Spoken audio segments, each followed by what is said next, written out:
So we are now live and we can see our participants coming in.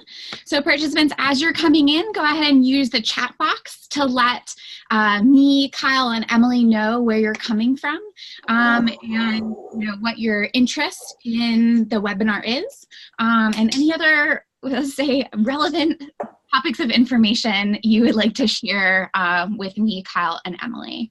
So again, you can use the chat box down below the slide deck. Alrighty, so let's see.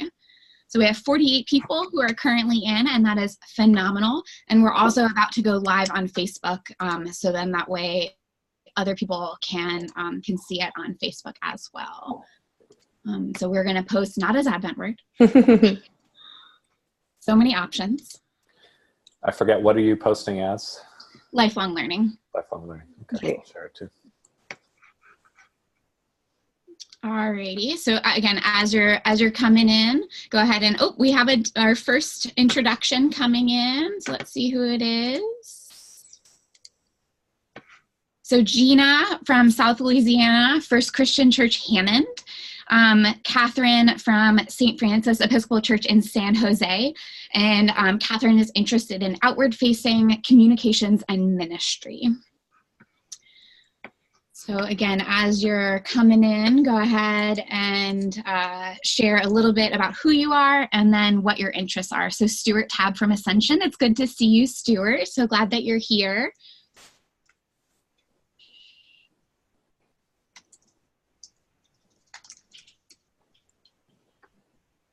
And we're about to go live on Facebook as well. And I will go back and tag you both. Hey, Jennifer Basie. I say she's a familiar name and face. Hey, Jenny. Oops, sorry, everyone. You're seeing me go live on Facebook. My apologies. Sarah, this is amazing to watch. It's like you're orchestrating a whole. Oh, yeah. Pretty incredible. It's a lot of smoke and mirrors. Yeah, it's making it happen. So it's a very funny experience. So Rosemary from Greenwich, Connecticut, Joy Owensby from Western Louisiana.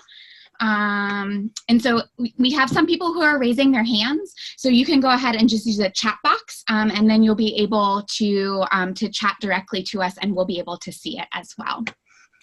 So again, we'll just make sure. And apparently, Kyle, wasn't your birthday last week or is it today? It was a couple days ago. Okay. Still happy birthday.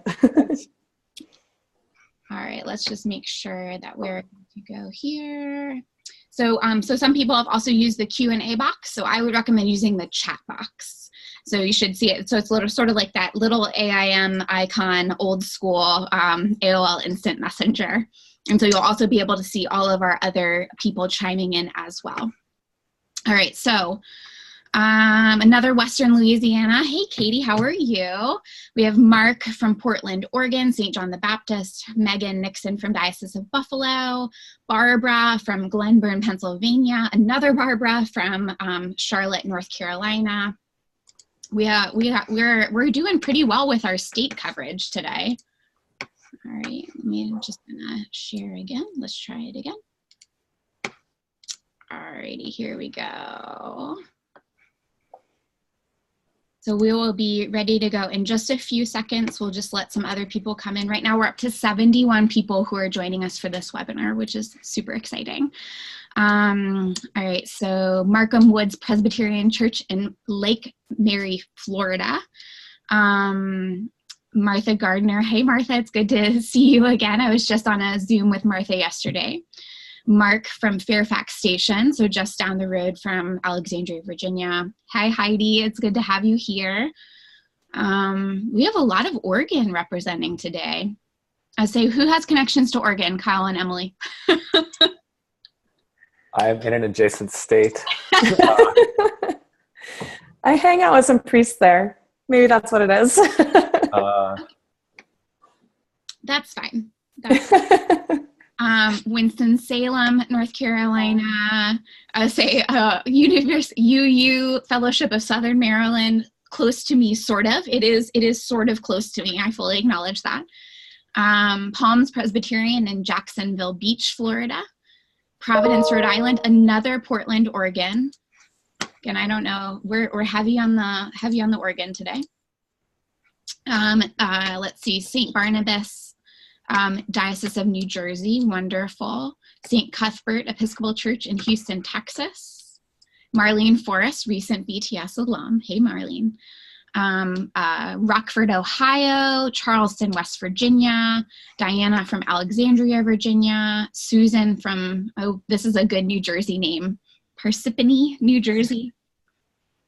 Bob Fisher from southeastern Pennsylvania, Maine. Oh, Heidi says the reason why there are so many organites, that's probably not the correct word. She publicized the webinar in the diocesan newsletter. Thank you, Heidi. Yeah, we have a lot of people in Oregon. A lot of advocates. Pat from Brewer, Maine. Hey, Fort Wayne, Indiana. It's good to see you again. So those are now my people. They're my Lutheran people. All right. So yeah, Lutherans. Hold on, I've now lost my one little piece that I was looking for. All right, and then from Danny from Bethany Lutheran in Philadelphia. Okay, Cynthia says, I live in Italy, but one of my best friends lives in St. Paul, Oregon. We're all connecting back to Oregon, and Heidi Pitt, clearly. Santina from Illinois. Eva, oh, from Nova Scotia. Nice. Alrighty. All right, so we'll go ahead and get started. So thank you everyone for sharing where you're from. We will also be paying attention on Facebook as well for those people who are tuning in and chiming in from Facebook. What's wonderful about these webinars is that we begin with prayer and a little reflection on where we are going and where we are going and where we are coming from. So, oops, sorry, I clicked through too fast. Jesus said, a farmer went out to scatter seed. As he was scattering seed, some fell on the path, and the birds came and ate it. Other seed fell on rocky ground where the soil was shallow. They sprouted immediately because the soil wasn't deep. But when the sun came up, it scorched the plants, and they dried up because they had no roots. Other seed fell among thorny plants. The thorny plants grew and choked them. Other seed fell on good soil and bore fruit. In one case, a yield of 100 to 1. In another case, a yield of 60 to 1. In another case, a yield of 30 to 1. Everyone who has ears should pay attention. Let us pray. O God, we gather together in your presence with expectation, hungry for an encounter with you, eager to hear your word. Open our eyes and ears to the presence of your Holy Spirit. May the seeds of your word scattered among us fall on fertile soil. May they take root in our hearts and lives and produce an abundant harvest of good words and deeds. We pray this in the name of Jesus Christ. Amen. Amen. Amen. All right, so I have the great pleasure of hosting this webinar. My name is Sarah Stonecipher. I'm the Digital Missioner and Manager of Operations as part of the Lifelong Learning Department at Virginia Theological Seminary, which is an Episcopal seminary located outside of Washington, D.C. I am joined by my two amazing panelists. I have to say, I do not know exactly how I got such a rock star panel. I think it's because I asked in September, so I got on their schedules early. And so I am really excited to learn from them and to have you all share with, for them to share with you and for you to share with them. So I'm going to introduce Kyle first. So Kyle is an Episcopal priest and an educational doctorate student in Communications, Media, and Learning Technologies design program at Teachers College, Columbia. Previously, he was the digital missioner and instructor in the Center for the Ministry of Teaching at Virginia Theological Seminary. Kyle uses media and technology to improve learning and build communities in churches and seminaries. Emily Scott is a church planter. She makes new spiritual communities that are brimming with life questions and hope for a more just world. She is an ordained Lutheran pastor, and Emily believes that Christian practice holds out rich possibilities that call us to reach out sorry about that, that call us to reach out across boundaries in love, learn from discomfort, and build relationships that bring God's realm close. Emily currently serves just up 95 from me at Dreams and Visions in Baltimore, Maryland, an imaginative spiritual community rooted in the LGBT plus community. And of course, many of you know her from her work at St. Lydia's Dinner Church in Brooklyn, New York, where she served from 2008 to 2017, and she was the founding pastor there. So again, I am thrilled to have both of you be here with us and for you all to really be in conversation and for allowing us to listen in on it. So thank you again. Thanks. Thank you. All right. So this webinar is sponsored by the eFormation Learning Community, which Kyle was one of the founders. And I would say the founder, if I could be so bold in saying that.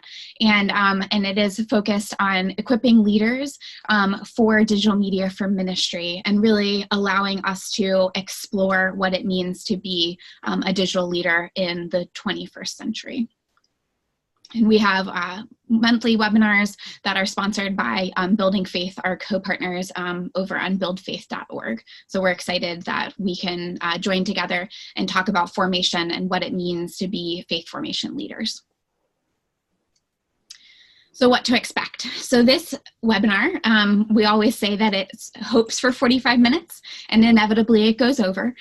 So just to let you know, and we'll go through, and Kyle and Emily will talk about theory, and then sort of the more practical elements. We'll open it up for questions via the chat box, and then we'll also do some closing work. All of these slides and the recording will be available, and they will be sent to everyone who registered, and so probably give me about 48 hours to have that email sent out. So I promise everything will be readily available to you all. So with that, I'm going to go ahead and let the screen go to Kyle and Emily, so then that way they can share with us about what it means to be a church beyond. Hi, so it's really lovely to be with you all today. This is kind of a slightly new experience for me in terms of teaching in this manner, but I'm really enjoying it. And thanks to Sarah for the invitation, and I'm glad to be in conversation with Kyle. We thought that we would kind of intersperse stories and theory. So you'll hear some stories from me and some sort of brief reflections on them, and hear some theory and research really from Kyle, right? Would you say? Yeah. And then we'll engage more with you sort of based on what you've heard. But I'm going to talk first about the call that I was in previous to the one I'm currently serving in, which was St. Lydia's in Brooklyn, New York. Their website, if you want to learn more about St. Lydia's, is stlydias.org. And I founded the congregation in 2008, and they've now called their second pastor, which is really exciting. St. Lydia's is formulated liturgically around a practice that we call dinner church, which is sharing a sacred meal together that we cook together and make together. But today, rather than focusing on our liturgical practice, I'd like to focus on our relationship in the neighborhood and this kind of question of church outside our walls or church outside the buildings. So you have in front of you a very lovely photograph of the neighborhood in which our church was located when I was there. They're still there, which is a neighborhood called Gowanus in Brooklyn, New York. And I could talk for a long time about the context of Gowanus and its history, but you can already see in this photograph that there's a canal, which at one point was the sort of watershed area for all of Brooklyn, and a place where oysters used to be, and the Lenape Indians used to farm those oysters, and gradually industry grew up around that watershed area, and what used to be a stream was turned into a canal. There was lots of industry that grew up around it, and textile mills and foundries and all sorts of things, and a shipping canal emerged, and now the canal is a Superfund site that is one of the most polluted waterways in the country. So our church was about a block from this canal. It's an area that had a lot of warehouse buildings that had been turned into artist lofts. And it also had sort of brownstones that had been owned by people who were longtime residents in Brooklyn, but which were now sort of gentrifying at a very high value. And also public housing units, which if you look off in the right, you can see one of the sets of public housing units, the Wyckoff Gardens houses, those white buildings in the background. And you can't quite see on the left, but there's brick buildings, which were the Gowanus houses, which were just a few blocks from where St. Lydia's was located. So if we could go to the next slide, I'll show you the outside of our storefront. This is our church, and it's a tiny little storefront kind of squeezed in between other apartments. And we were about 4 blocks away from the Gowanus houses, which were the public housing unit. And then just to get a little glimpse of our worship, the next slide shows us what worship looked like. This is our congregation around the table. At the moment I'm preaching. We've shared a meal, and I'm reading scripture, and then we'll preach on that scripture and invite the congregation to share their experiences. So we moved into the storefront location probably 4 years into our development as a new congregation. And even as we prepared to do that, had started to think about ways to build relationships in our neighborhood, and had said to ourselves, you know, we're going to be neighbors in a neighborhood where we're the newcomers. And so part of our call is to learn the stories of this neighborhood and to understand more about the history and the background and the present of this neighborhood. So we started to train the congregation in how to do one-on-ones, and had every spring what we called a season of listening, which I definitely picked up from other pastors who have done the same work around community organizing. But every spring we would have this pattern of connecting to the neighborhood in some way. It was kind of the post-Easter season that we would use to do that. Sometimes we would have longtime residents come and preach at the church and tell us about their perspectives of the neighborhood and what God was doing there. Other times we would go out and have community one-on-ones. But I want to sort of fast forward to the next slide, which shows you a photograph that was taken by a young person named Ethan, who's about 14 years old. And now you can clearly see the Gowanus houses where he lived. And he took this photograph as part of a community event where kids took pictures of their neighborhood. The next slide shows his artist statement, and I'll read it for you. He says, "It's weird to see where you live from a different perspective. I live on the 13th floor in the middle of the Gowanus houses. When I'm there, I'm always surrounded by larger buildings, and I don't think of it as part of a larger neighborhood. The barbed wire feels to me like how Gowanus is separated from Carroll Gardens. It's sharp, almost cut off, despite the fact that it's just a short walk from here." So this was, Ethan at the age of 14 reflecting on our neighborhood. And he's right. The barbed wire really does say a lot about the Gowanus houses and their relationship to the rest of the neighborhood, especially as that neighborhood just gentrifies so quickly. So we felt that our call as a church was to try and build relationships among lots of different folks in the neighborhood, and to see if we could sort of be a bridge or a place where different communities could connect into, if they could connect into us, we might be able to connect them to other people. And the next slide shows sort of the fruits of that labor. And this is a photo exhibit where Ethan's photo was shown along with a lot of other photos that happened as part of the Gowanus Open Studios. I believe it was 2016. It might have been 15 too. We did it for 2 years. But all of the kids took really amazing, beautiful photos as part of the Gowanus Houses Arts Collective, which was a community-led initiative. And the Arts Collective and St. Lydia's partnered together to have an exhibit as part of the Open Studios. And we learned that it was the first community exhibit in an Open Studios that's usually just devoted to like high-end artists, basically, who are very highly trained. So we were really excited that kids from the age of sort of 9 to probably 16 were able to share their image of the neighborhood and what they saw in the neighborhood, as well as their artist statement, with folks from the houses that came to see their exhibit, as well as folks from the neighborhood who came to see the exhibit, and like really all of New York who comes to the open studios during that time. So that's kind of a picture of what it can look like, I think, when we build relationships. But I think that this picture in front of you shows what it doesn't show is like 3 years of work attempting to build relationship in our neighborhood. And sort of like the scripture passage that we started with, I felt for a long time like I was like throwing out seed, and it was just falling on rocky soil, I would say for a proper 2 years. It felt like we were kind of trying to make connections, and we were doing one-on-ones, and I was reaching out to people, and it just felt like we weren't getting a foothold. And then just the Holy Spirit moved in like the strange and mysterious way that she moves. And I walked by and saw a flyer in the neighborhood for the Gowanus Houses Arts Collective, which is a brand new initiative that neighbors were starting up. And I wrote them and said, hey, like, we're your neighbors. Can we get to know each other?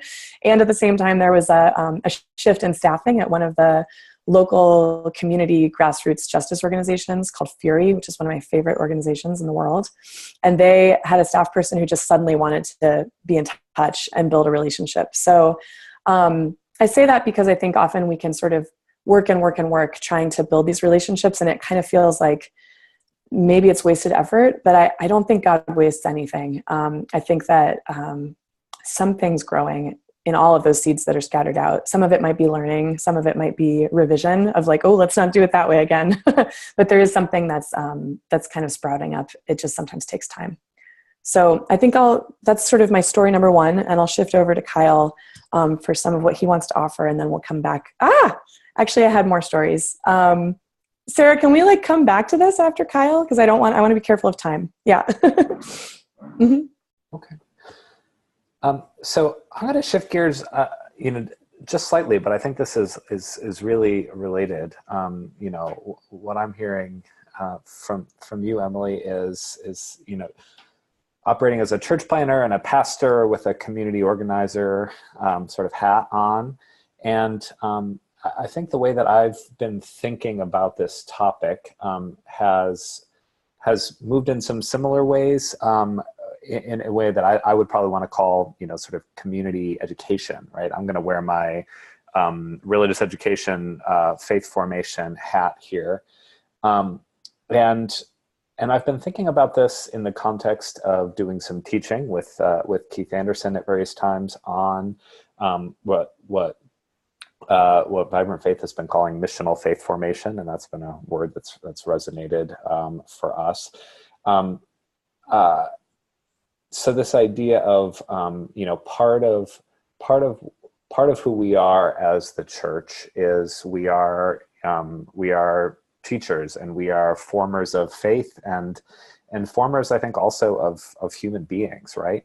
And as we step outside of church contexts and into community contexts, I think that one of the first questions we want to kind of ask each other is, or ask ourselves rather, is, what do we have to offer that might resonate beyond the context of church, right? This is one of the reasons I've been in my doctoral program right now. I've been embracing the term religious educator rather than faith formation person or minister or whatever. Partly because the people I'm meeting and the people I'm sort of teaching and learning with don't necessarily have like, oh, I want my faith to be formed as like the primary thing that they bring to their relationship with me or my research or whatnot. So I've been asking these questions of, sort of what else do I have to offer? And I've been learning a lot from a group of community educators called Story Center, formerly the Center for Digital Storytelling. This is a nonprofit founded by Joe Lambert, initially in San Francisco. They're now in Berkeley. And the Story Center community has this really simple methodology for forming community and helping people to, do identity work. They're sort of part arts organization and part almost group therapy or group processing, right? And that's through these like short first person videos, voiceover, maybe a couple photographs, maybe a little music. And so they have this great clarity about what it is that they do, right? They have this method that they work with people on, and they work with folks in higher ed, and they work with folks in K-12, and they work with folks in public health and youth development and all these different worlds. And they bring to those partnerships, their gifts for facilitating storytelling, sort of midwifing these stories into being. And from their partners, they gain, access to people who might want to learn in that way. They gain expertise about these different sort of modes of living and working, et cetera. And I find that, as I've sort of observed them, I've found myself often reminded of people like Emily and like my friend Melanie Mullen, who has this wonderful feature in the Faith and Leadership blog, which you can follow the link to in the slides later, of sort of going out and saying, okay, I represent the church, faith, religion, whatever, in some way, but I'm really going to go out into the community and ask others, what do you need? So if we go to that next slide a little bit, I brainstormed a little bit about the kinds of questions we might ask when we go out beyond our buildings. And we can ask these questions as individuals and as communities, right? Who am I, or who are we? Are we educators? Are we organizers, deacons, leaders, priests? You can read the list. And from our identities in those ways of being and serving, what do we have to offer? It might be curricula, it might be a liturgy, it might be some kind of methodology like Story Center. They've got this, we make videos. And then who can you share it with? So to look at Emily's example, right? Well, we have a space, and we have a desire to be good neighbors, and we'd like to share that space and hospitality, with our group, with others in our community, et cetera. So I think I have one more slide, right?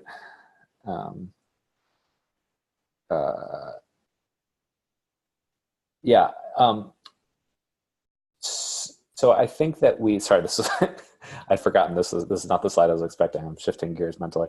I think when we go out beyond our church buildings, and now I'll shut up.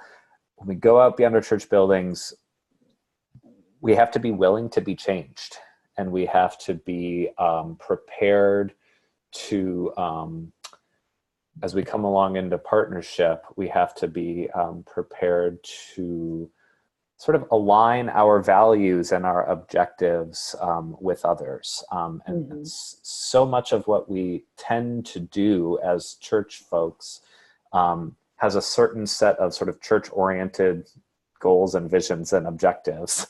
And maybe the hardest part of this discipline, I think, is holding those things loosely and wondering what else we have to give. Does that make sense? Mm-hmm. Yeah, and actually it leads perfectly into the slide that I skipped over. It's almost like we planned it this way. So Sarah, if you could go backwards to the image, this one that's coming up, great. So I think when Kyle's talking about sort of those neighborhood relationships and kind of, I don't know, not always having to be the ones who are controlling the narrative of what our plans are. We certainly learned a lot about that as St. Lydia's continued to build relationship. And I think part of what happens is that you're not always prepared for the roads that you're asked to walk down. So one of the pieces of relationship that built for us as we continued to get to know the leaders who were leading the Gowanus Arts Collective, which was mostly an initiative with kids, is we started to get to know other community members and leaders and activists. And this was a sort of shocking and powerful learning for me, because actually in the midst of the Black Lives Matter movement, I was writing up a poster for to hang out in front of St. Lydia's in our door. And I thought it would be powerful to not just say Black Lives Matter and to have Michael Brown's name, but also have names of people who had been killed by police violence in our neighborhood in Brooklyn and in New York. And so I started researching this. One of the things that I learned is that I came across the name of Nicholas Naquan Hayward Jr., who was 13 years old when he was shot by a police officer. And as I read more about him, it became clear that he was shot in the Gowanus houses, which was 4 blocks away from our church and literally across the street from my house. And suddenly I cued in that the park in which you see Nicholas's father here standing is named Nicholas Naquan Hayward Jr. Park, which is, one of those things that we walk by these kinds of markers in our world all the time and don't always stop to ask and tell the story or hear the story. But I ended up connecting with Mr. Hayward, who's Nicholas's father, who his son died in 1991, I believe. So years and years and years later, before the Black Lives Matter movement had started to get off the ground, he was doing this work of advocating in our neighborhood and with families, and had been doing it tirelessly. So I think, our church learned his story, and we learned his son's story. And because of that, his story was held by, let's say, 50 more people in his neighborhood who remembered his son. And we also, once the sign went up in the window, we started having the experience that people would stop and read the sign, and I'd have people poke their heads in and say, I remember Nicholas, which was a really, it was powerful. It was a story that we didn't know that we had to learn, but our neighbors knew the story, and they saw us kind of trying to reflect it back, and it became this point of connection. So I think, I can't point to a sort of like a big victory in terms of like the activism that we did. Like, we worked alongside Mr. Hayward, and I think mostly what we tried to do was to listen and know a story and to follow the lead of activists and neighbors who were already doing work. Listening and following was a huge part of like what we were up to. But I think, becoming a deeper part of like the fabric of our neighborhood story was what God was calling us to do. There wasn't like a big metric at the end. We didn't make a big win when it came to police brutality in Brooklyn. We showed up for it. And we knew Mr. Hayward's story. And as it happens, he died on New Year's Day.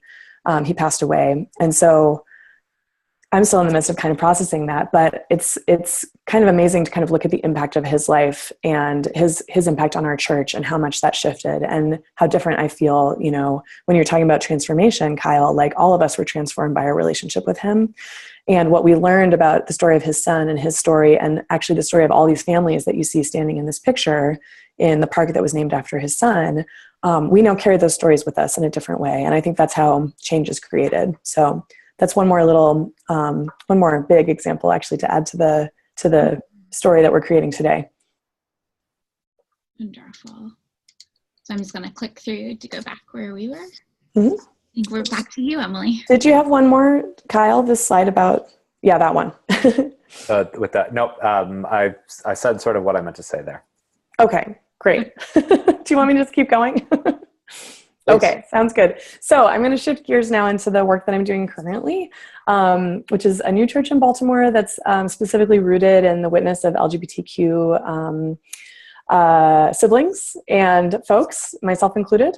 So the new church is called Dreams and Visions, named after the prophet Joel, who talks about elders and young folks and men and women and all sorts of people dreaming dreams and seeing visions. And we've been sort of doing trial worship services from sort of this past August to December. Even before that, my job really was, again, to be listening and following. So I arrived in Baltimore, and my job was to hear lots of stories and get to know lots of people and to try to understand the fabric of this city as we seek to create something new collaboratively, a new space.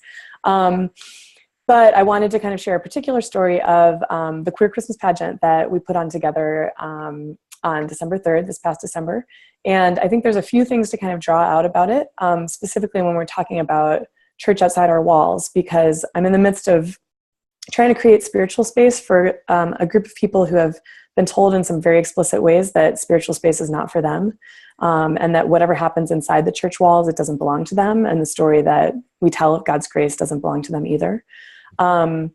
So it's actually a beautiful and sort of difficult task, difficult because of how much trauma people are carrying from their experience with the church, to create a new space that belongs to them. And we've been meeting in a hall that's in kind of Northeast Baltimore, where we've been gathering together. But I also know through all of my listening that there's another space that's called 2640, which is a space where a lot of gatherings in Baltimore take place, like the Trans Week of Resilience takes place there. So it's a space that's known to the community. And when we started to plan Queer Christmas, I thought, I think it would be really beautiful to have Queer Christmas in this space, because it's a space where people already come. So you're kind of seeing that shift of asking people to come, from the community to our spaces, to taking sacred space into space that belongs to everyone. So that was really the intention there. And then even more to say, like, this story belongs to you and we're going to enact it together in a way that like really emerges from the fabric of this community. So when people arrived at Queer Christmas, we had tables set out with all kinds of Christmas pageant costumes. And there was one that had shepherds, and there was one that had magi, and there was one that had angels, and one that had barnyard animals. So everybody came in and there was music playing and people got to choose their outfit, whatever they wanted to wear. And then we had a few cast members who had rehearsed beforehand and we enacted the story together. And I have just a few more images to sort of give you a sense of the feel. We also had like a wonderful host whose name is R. Eric Thomas, who writes a daily column in Elle that's hilarious if you need a little more hilarity in your life. But he was kind of the host. Yeah, and he like hosted and directed the whole thing in this amazing sort of improvisational way, and everyone was involved. And I think there's one more photo. This is everyone at the end with their candles during the sort of silent night moment, and you can see some sheep in the front row, I think, and different costumes happening there. So I think, you know, pieces that I just kind of wanted to draw out about the pageant were, yeah, I mean, I think the task here is really to create a sacred space outside the church for those who aren't ready to come in. And there's like a beauty in that because God doesn't know any boundaries. So I think sort of I love reminding myself of that all the time. And I love reminding people of that all the time who have been told that God has a lot of boundaries and those boundaries keep them out. The other thing that I think is really helpful to highlight is that, you know, this event didn't sort of appear out of nowhere. There was a ton of relationship building that went into building it and to building the trust that allowed people to show up and say, like, yeah, I'm willing to take part in this thing, even though I've been burned by the church, or even though church isn't familiar to me, or what have you, whatever the reactions might have been. But I've been doing volunteer work at the LGBTQ Center in Baltimore since I arrived. And that, weekly, almost weekly, sometimes I'm not there every week, but it's just been this very steady pattern of relationship building. And once again, it shows that kind of practice of, instead of waiting for people to come to me, like going to them to build those relationships. So I think that's a sense of directionality that's important to keep in mind when we're talking about building church outside our walls. So, yeah. So I'm just going to say a couple more things. I think this dovetails a little bit to the question that Kelsey just asked, and that Emily answered along the way. Kelsey said, how do we be present in those spaces without sort of, colonizing them with church stuff? Great question. And, the answer I think that is becoming increasingly important to me as I think about what does it mean to be a sort of religious educator and a community educator kind of at the same time is to move toward pedagogies that center the learners. And that say, like, the stories and the knowledge and the experience that you have is what we want to focus our time and energy around. So sharing as much power and authority with the people we're partnering with as possible. Some folks are calling that equity pedagogy in the community education world. And I think our task as religious leaders, if we want to really live into that, is to think, really, really carefully about what kind of language we want to use, right? So these are pictures from a project, a digital storytelling project that I helped facilitate in a day camp. And this day camp was hosted by a church, but it was a totally non-religious day camp, right? So here I am saying, like, we're going to do religious education with digital storytelling, but we're not actually going to, like, talk about religious stuff, right? And so one of the most important challenges that I was thinking about all week and often failing at was how can this be a religious and or spiritual experience within the confines of the sort of terms of the space that I'm in, right? How do I be respectful of the fact that we're not doing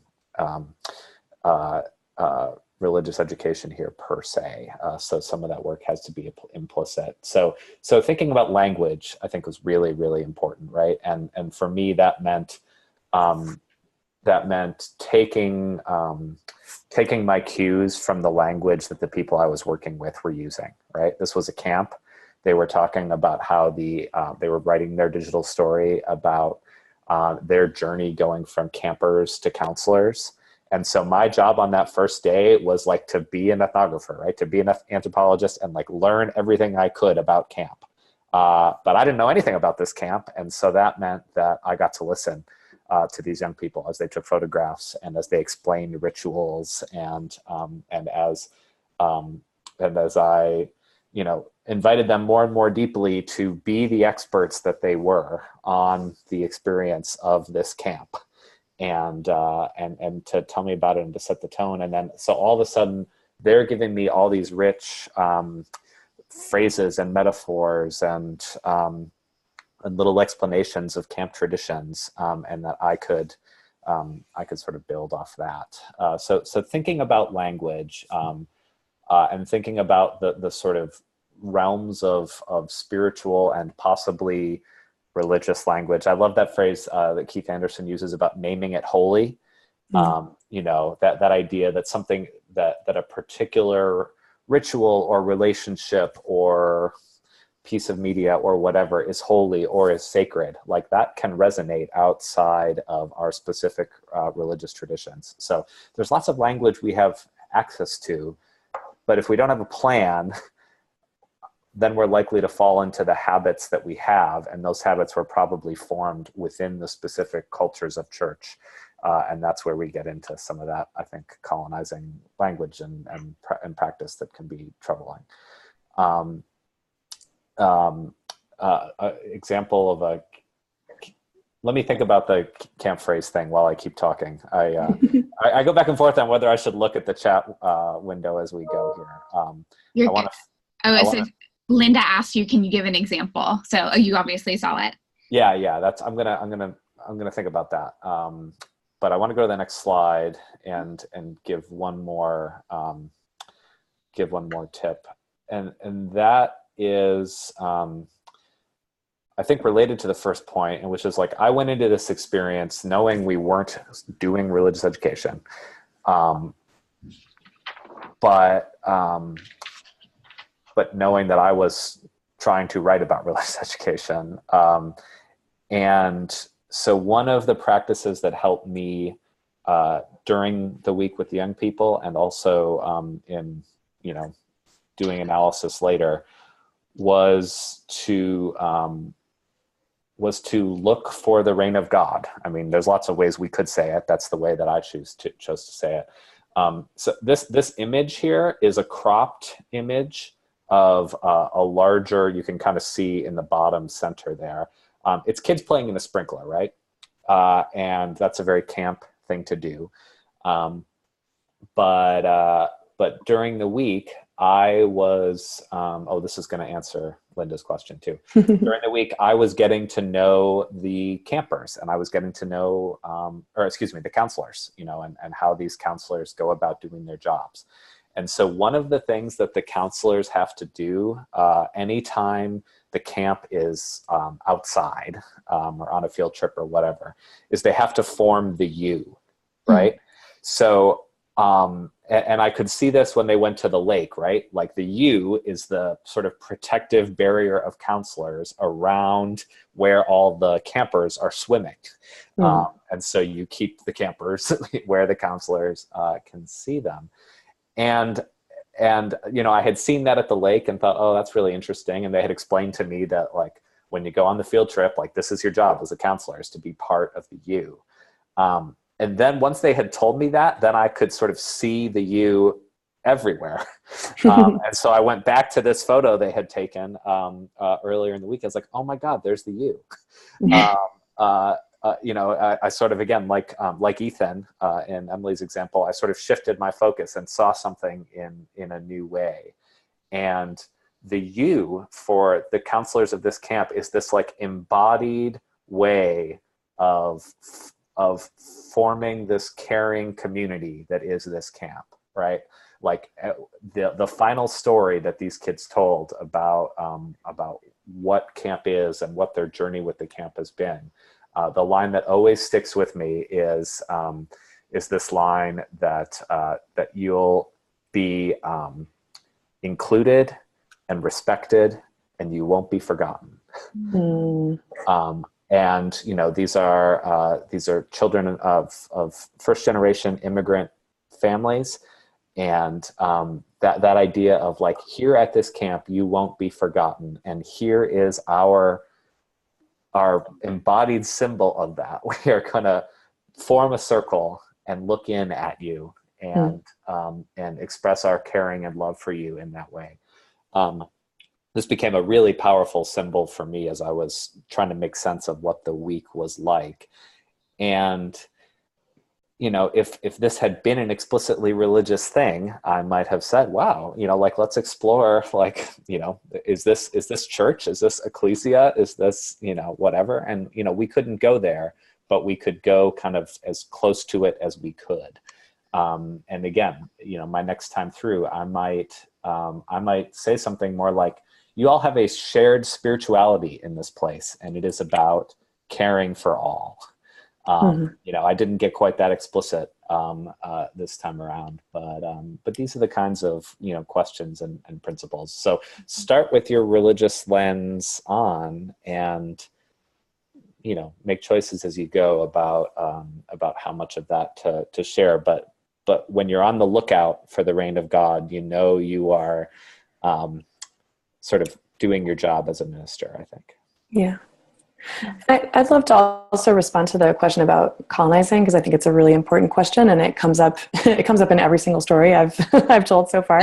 So the question was, how do we do community spaces without colonizing these spaces, with our church stuff being sensitive and loving? So I just wanted to make sure that everyone heard the question. Yeah, thanks. Yeah. I think, it's a learning process, and I think it's not a perfect learning process, and that's okay. So just starting knowing that, like, you're going to make some mistakes along the way, and you're going to do your best. I hope all of you are going to do your best to kind of be as intentional as you can about relationships that you're building with people, and power dynamics, racial dynamics, economic dynamics that might be part of that. But I found that thinking of myself very clearly as a guest has been a very helpful paradigm for me when I'm building relationships in a new place of any kind. And that means that you act in the same way that you would if you were a guest in someone's home. Like, you don't rifle through things. You don't take the lead on a whole lot. Like, you follow the example of the lead of the person whose home you're in. And that seems simplistic, but I think it actually goes a long way, because many of us, especially those of us who are white, are not used to acting as a guest in a lot of the world. We're used to acting as sort of thinking of ourselves as hosts or leaders or powerful people, or et cetera. I think so that's sort of one piece. And just that posture is a spiritual posture that will, there's a lot of learning that will come from just that. I think the second piece that I found really helpful, there's sort of two of them that go together. One is around clarity and disclosure, which is, when I went to be a volunteer at the LGBTQ Center in Baltimore, I told the volunteer coordinator very clearly, I'm a Lutheran pastor. I'm starting a community for LGBTQ folks. This is not a place, this is a place I'm coming for my own community and to build relationships. There's no circumstance under which I would be evangelizing in any way while I'm here. So making that clear to people around you and to yourself, I think, is really appropriate, and going along with that, because I think it has to do with trust, that we're building trusting relationships. And that means that we're not there to like spring something on someone or to try and sell them something. Like, we're truly there to be in relationship.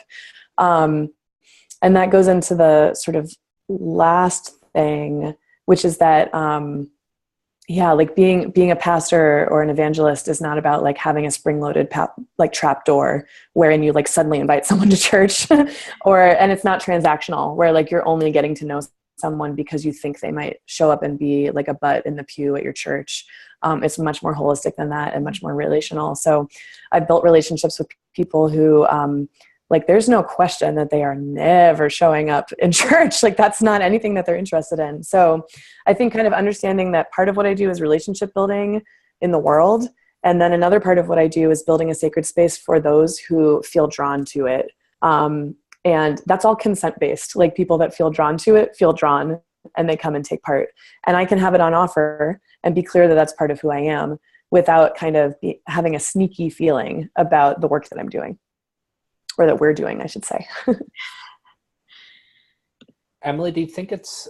I've been thinking about this some, and you know, at the center of your current work is this idea of forming a spiritual community for LGBTQ plus folks, and that can kind of, you know, that is one of the things that guides you in all of the relationships you're forming and the spaces you're showing up at, et cetera. You know, I think of storytelling as kind of like the thing that is that sort of shared thing. I guess what I'm saying is, in my experience, being able to say, I'm here, yes, I'm a priest, yes, I'm a religious educator, but like, I'm here because I'm a storyteller, and we want to tell some stories together. And if any of that other stuff is interesting to you, great. That's on offer, but it's not me. Have you found it helpful that you have like a sort of primary theme, set of relationships, et cetera, that you can sort of point to and say, yes, I'm a pastor, but this is my thing? Does that question make sense? It does make sense. Yeah. And I think, you know, my sense is that in Gowanus, the identity was, I'm a neighbor. I'm your neighbor. And it meant a lot that I lived in the neighborhood. I lived I lived on a street that was really different from the street right across the street. And like, everybody knew that. It was really clear. But I think in building relationships in that neighborhood, the primary go-to, like for a lot of folks, it was like, oh yeah, you're a pastor, no big deal. Like, depending on which population we were talking about here, there's lots of different nuance to that. But for some folks, it was like, oh, pastor, sure. But like, the reason we were being drawn together is that we were neighbors. And our neighborliness was not something that was often drawn out in the context in which we lived. Like, usually it was like, well, I live on Hoyt Street and you live, you know, on Bond. And like, those are different worlds. But saying like, actually, we're neighbors gave an opportunity for a relationship to form where it wouldn't have. I think in Baltimore, yeah, like the fact that I'm making an LGBTQ affirming church with others is becoming a sort of like lightning rod for all kinds of stories and connections around those two issues. So I've sat with a lot of people who just have a lot of trauma and like some terrible stories to tell, unfortunately, about their relationship to the church. And so I think that designation, in some ways, it's like you're a pastor and that's sort of over here, but right now you're a listener or like a holder of this experience. And such a bold, you know, such a sort of bold sense of identity around dreams and visions allows people to say like, oh, I can talk to her, which I think is really helpful. Like, it might be a little different if I was like, oh, we're building a church that's also affirming, but we're saying like, we're building an LGBTQ identified, like rooted congregation. And that sort of like ups the ante in a certain way in terms of like what the stakes are, if that makes sense. So that might be part of it. Yeah, that's a great question. We have a few questions coming in from the chat box, but I want to just sort of focus on a little bit of discernment, which I have heard both of you all talk about. And I think just claiming it like a little bit more directly would be helpful. So how does a church discern which to focus on from so many options as an expression of God's will? And so this came earlier from Richard via email. What do you think, Kyle? Do you have thoughts? Well, for me, and this I think goes back a little bit to that last exchange, you know, for me, some of it is about the sort of passions and skills of the leaders in your community, right? my current little sort of experiment as part of my, doctoral research, it's kind of, I'm not representing a church other than I suppose the Episcopal Church, right? I'm just somebody who's sort of doing this. And so for me, the discernment has been relatively easy of like, hey, this is this way of making meaning that has been powerful for me. Lots of research and studies have shown that it's powerful in lots of different contexts, and I've found some partners who have also been interested in that. Right, storytelling is like a really resonant mode of being together and of making meaning, and so I guess the discernment in my particular kind of weird special case has been all about like, what is the kind of, what do I have on offer? What am I passionate about? Mm-hmm. Yeah. And I think the community discernment functions a lot like individual discernment. Of course, you're going to have a lot more sort of happening all at the same time. But I think that a congregation can engage a discernment process similar to an individual, where they, like I love Parker Palmer's question of who does your heart break for? Mm-hmm. And that idea that like, now I can't remember who said it, but like, discernment is about like your joy meeting the world's need and that sort of space in between. I think that's true for a church too, that a congregation will have a sense of natural draw if they really engage in a discernment process to a certain brokenness in the world. They'll feel drawn to it. And it's also important that they have the capacity to enter into trying to be a part of that conversation, So like St. Lydia's, we always knew like we didn't have the capacity to start an after school program. Like most of our congregants worked during the day, and like we were never going to be able to do something like that. Mm-hmm. So I think it's that question of like matching up what resources you have, and also like this sort of, it's a call from God for a community. And different individuals might express that in different ways or be involved in different parts of it. But I do think that a congregation can kind of decide can be drawn to a theme, Wonderful. There are a few questions. Sorry. My dog is barking. I was worried that was going to happen to me. So it's totally fine. Understandable. So there's a few questions in a row about sustainability. So the question, I'm going to just do them all in a row and then we'll synthesize. How does this form of church become sustainable, or is that even possible? And then the follow-up is, how does this type of church pay, or really just a type of community pay for our pastor, leader, rent space, all of that sort of different thing. And then there's a question that I think could tie in of from Stuart that says, almost everything I've seen on this topic requires a whole new start. Any advice for those for whom that is not an option? So Emily, do you want to share about St. Lydia's and how it grew? Yeah, and I think the question about a new start versus, I'm so sorry, just a second. Zoe? I'm actually I'm dog sitting right now, so. I say, does Zoe need to be on camera with us? Zoe's so cute. She's so cute. I think there must be someone walking outside, but hopefully we're okay. I'm so sorry. A whole lot of confluence of many things happening in my life this week. Yeah, I think the sustainability question is a great one. One example that you might take a look at, I was just talking to one of their staff people today, is the Center in Baltimore, which is for more established churches. So the Center does a very cool thing of kind of connecting up volunteers from other churches who want to do service work with congregations here in Baltimore who want to grow their relationships with their neighborhood. And they use the idea of like people coming in to do service work as a sort of catalyst to like open up a church to their neighborhood. And it's pretty amazing to see, because I think all the sort of basic tools that we're talking about of storytelling and listening and, connecting in our neighborhood, those are effectively community organizing tools that can be employed in any congregation at any time. And doing some basic community organizing training is a fabulous way to kind of start to connect more with your neighborhood. And I think that resolves a lot of the sustainability questions, because hopefully you have a foundation to work from with your congregation.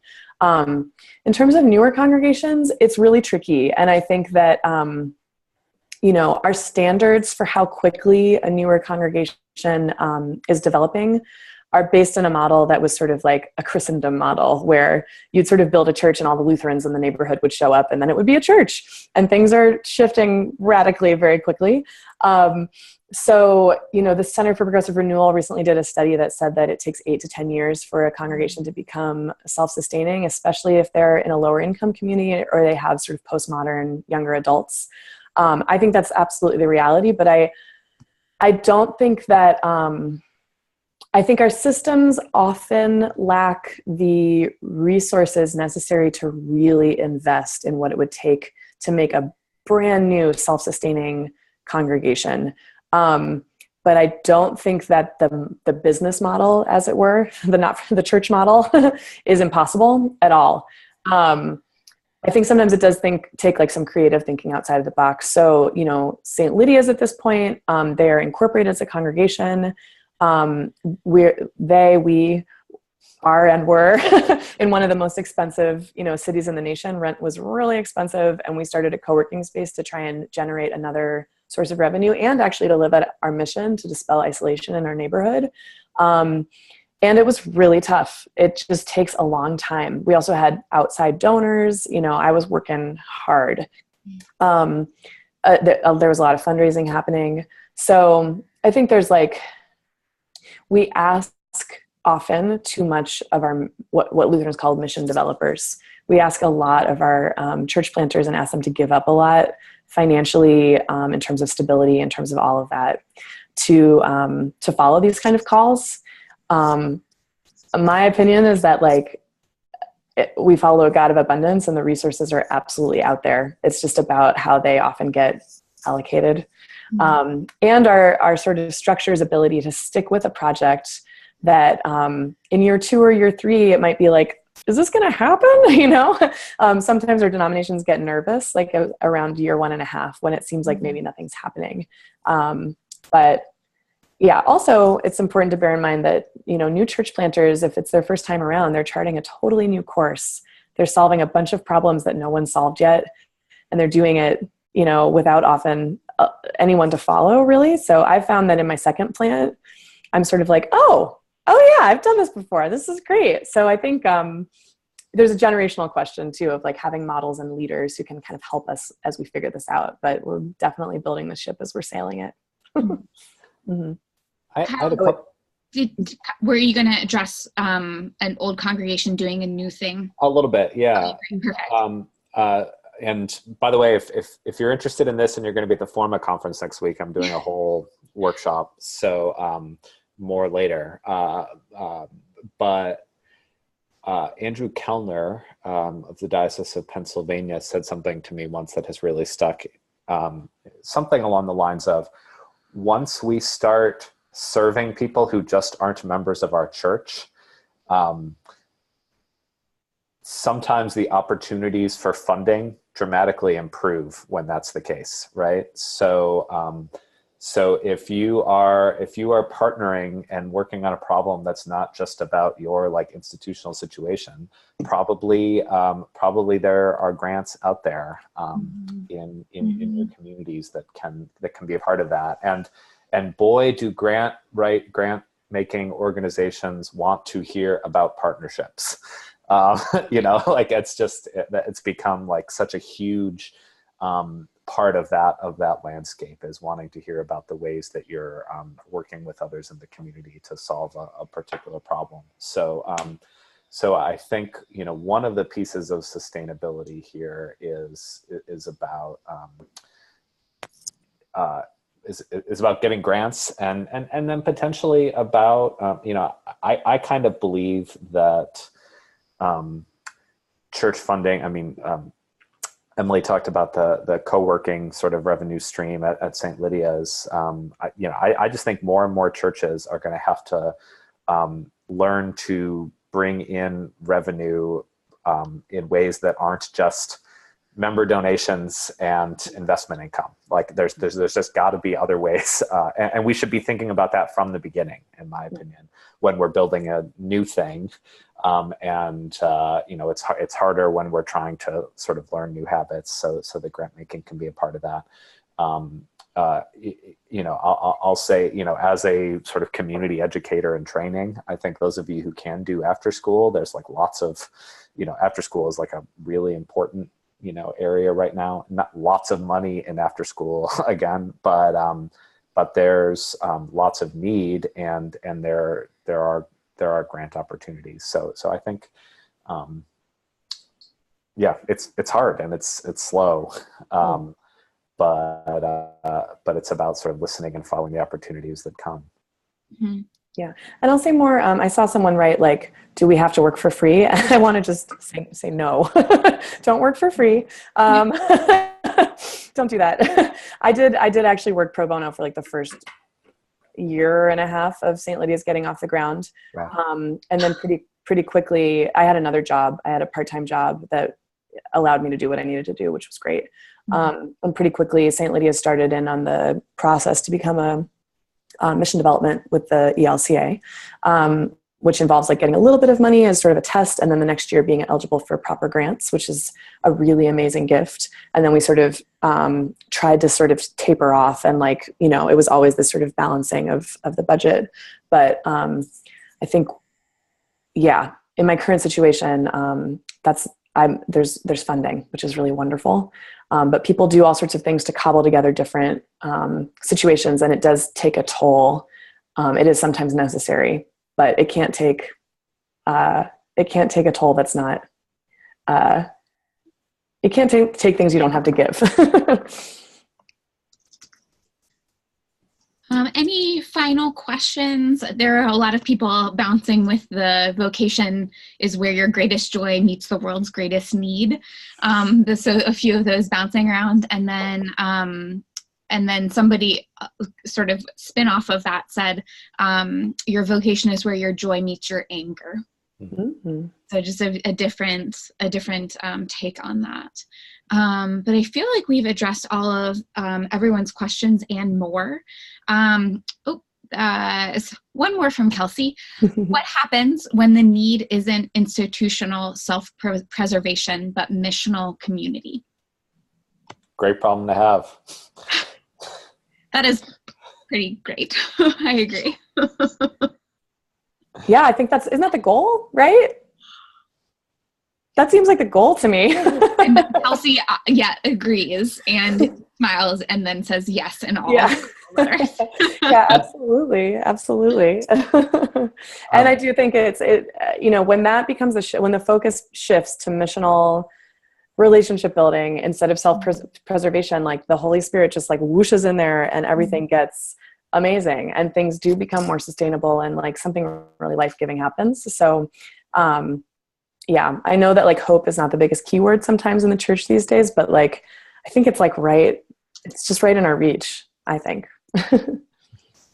And, maybe we haven't said this explicitly, but I do think it is likely to be the case that church community, is just going to become a more and more flexible kind of idea, and what that a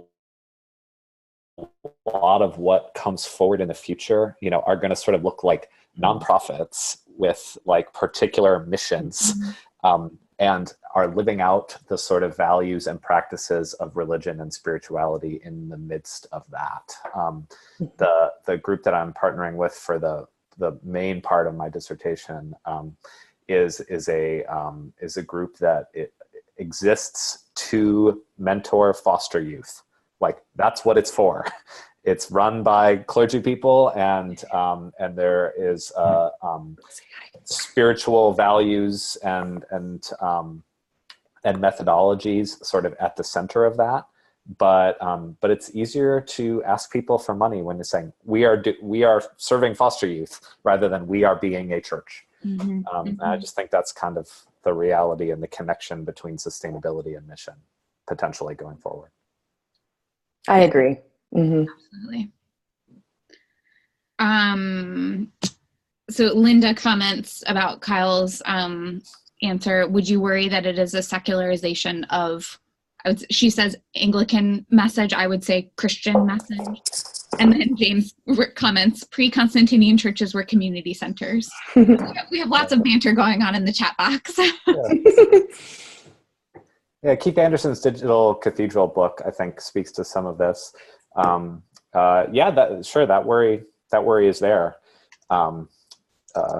But that's just going to be a necessary tension going forward, I think. And the places where we have the religious accountability will help us to maintain that accountability as appropriate. But I just think we have to work with the reality that we live in.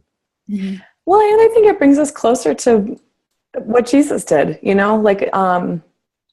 Jesus wasn't signing people up for a program to, make them part of the church. He was in the world with people. And I think that the more the church has I think it's an opportunity. I think the more the church has an opportunity to be in the world with people, the more, I don't think that that's a risk for us. I think that's only blessing. It only gives us an opportunity to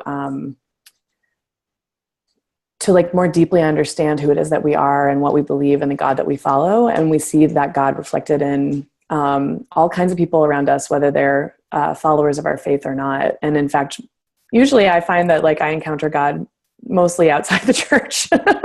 I love the church, but God isn't limited to the church walls. So I think it only brings us closer to the kingdom, actually, in a sort of funny, reversey sort of way, which is how the gospel is, right? How that works most of the time. Yeah, totally. Upside down kind of way. So we will be sending out resources, including the ones that we're gumming through the chat box, linking to Emily's amazing work in Baltimore, talking about books and resources. So all of those will be coming out within our 48 hours-ish time. And we're also quoting scripture in the chat box. We're just having a grand old time here. So I just wanted to say again, thank you so much to Kyle and Emily for really guiding us through this topic and really answering some very difficult questions about how we can be church. And so I cannot thank you enough for everything that you've shared with us and really stretching us in a very positive way and learning from all of your amazing experiences. So thank you again. And we have lots of other people chiming in to say thank you as well. Thanks, everybody. That was such a pleasure. Yeah, absolutely. So just to talk a little bit more about how we can be church beyond our buildings, Keith Anderson, author of Digital Cathedral, and I are going to be doing a hybrid faith formation cohort coming up in a few weeks. We are almost sold out. So if you are interested in this, get on it and get signed up. We have, I think, maybe 2 spaces left. So that's not as a threat, but it's more of just a hopeful encouragement.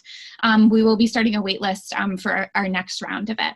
And so I am really excited to do this with Keith and to explore how we can learn together in person and how we can learn together in an online environment. So I am super excited to do that. And then also, if you want to hang out on Zoom with me a little bit more, we're going to be doing a book discussion, a book club on the book Selfies, Searching for the Image of God in a Digital Age by Craig Detweiler.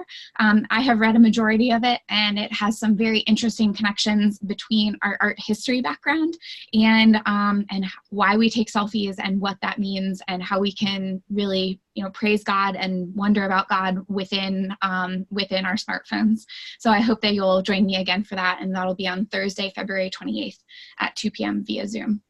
So it'll be a very interesting book to discuss with a group of people, I think.